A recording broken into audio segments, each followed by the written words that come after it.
ಇದೇ ಉದ್ದೇಶ. ಜನಪರ ಉತ್ಸವದ ಬಗ್ಗೆ ಏನು ಮಾತಾಡಿಲ್ಲ ಪಾಪ. ಜಿಲ್ಲಾಧಿಕಾರಿ ಏನಿದೆ ಅವರೆಲ್ಲರೂ ಮಾಹಿತಿ ಕೊಟ್ಟರು.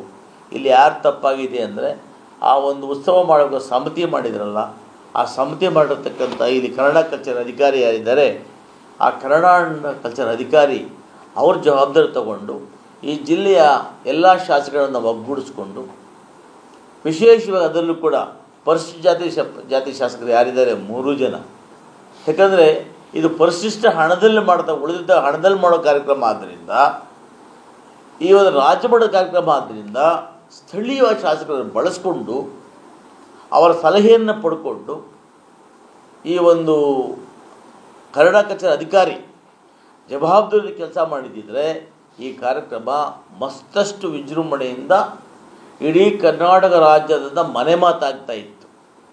ಇವತ್ತು ಆ ಕನ್ನಡ ಕಚೇರಿ ಅಧಿಕಾರಿ ತನ್ನ ಬೇಜವಾಬ್ದಾರಿಯಿಂದ ಇವತ್ತು ಪ್ರಚಾರ ಸರಿಯಾಗಿ ಆಗಲಿಲ್ಲ, ಎಲ್ಲ ಶಾಸಕರು ಕೂಡ ವಿಶ್ವಾಸ ತಗೊಳ್ಳಲಿಲ್ಲ. ಹೀಗಾಗಿ ಕಾರ್ಯಕ್ರಮದಲ್ಲಿ ಜನ ಬಹಳ ಕಡಿಮೆ ಇದ್ದರು, ಅನೇಕ ಗೊಂದಲಗಳಾಗಿದೆ. ಸರಿಯಾದ ಊಟದ ವ್ಯವಸ್ಥೆ ಇರಲಿಲ್ಲ ಮತ್ತು ಕಾರ್ಯಕ್ರಮವನ್ನು ಸರಿಯಾಗಿ ವ್ಯವಸ್ಥೆ ಮಾಡಿರಲಿಲ್ಲ. ಇವೆಲ್ಲವೂ ಕೂಡ ನೋಡ್ಕೋಬೇಕಾದಂಥವರು ಕನ್ನಡ ಕಲ್ಚರ್ ಅಧಿಕಾರಿ.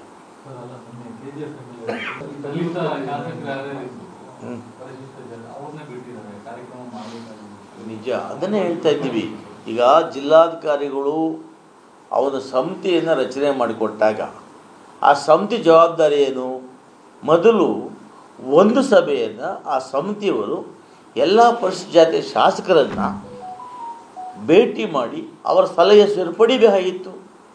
ಈ ವಿಚಾರದಲ್ಲಿ KF ಶಾಸಕಿಯಾಗಿರ್ತಕ್ಕಂಥ ಸಹೋದರಿ ರೂಪಕಲಾ ಹೇಳಿದಾಗ ಸರಿಯಾಗಿದೆ.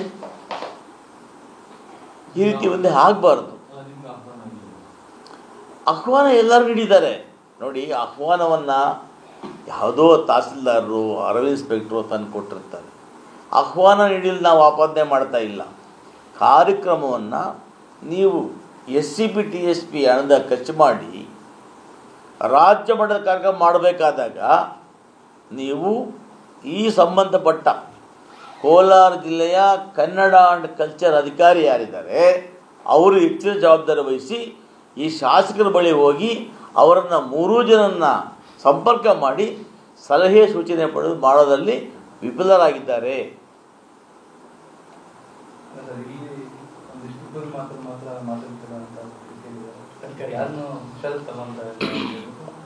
ಅದು ನಾನು